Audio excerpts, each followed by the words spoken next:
না করলেই নয়, এরকম সংস্কার সহ একটি স্বাভাবিক সুষ্ঠু স্বাধীন নির্বাচন অনুষ্ঠিত করা হচ্ছে বর্তমান সরকারের মূল লক্ষ্য। আমরা প্রত্যাশা করি যে ওনাদের উপরে যেটা মূল দায়িত্ব সেটি ওনারা সঠিকভাবে সম্পাদন করবেন।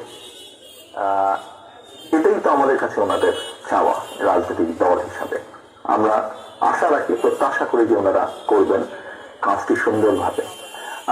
স্বাভাবিকভাবে এই কাজটির সৌন্দর্য বা কতটুকু ভালো মন্দভাবে করতে পারছেন তার উপরেই সম্পর্কের উষ্ণতা বা শীতলতা যেটাই বলেন সেটা নির্ভর করবেন। আপনি কয়েক মাস আগে একটি মন্তব্য করেছিলেন যে অন্তর্বর্তী সরকারের নিরপেক্ষতা নিয়ে জনমনে সন্দেহ তৈরি হয়েছে। আপনার এই মন্তব্যটি নিয়ে আমি তার সাক্ষাৎকারে যে বিষয়ে তার প্রতিক্রিয়া, তিনি তখন বলেছিলেন যে সন্দেহটা ওনার মনে, অর্থাৎ আপনার মনে আছে কিনা সেটা তিনি জানতে চান।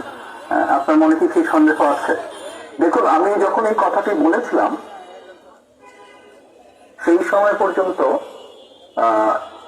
এই মুহূর্তে আমার যতটুকু মনে পড়ে, সেই সময় পর্যন্ত ওনারা কিন্তু কোনো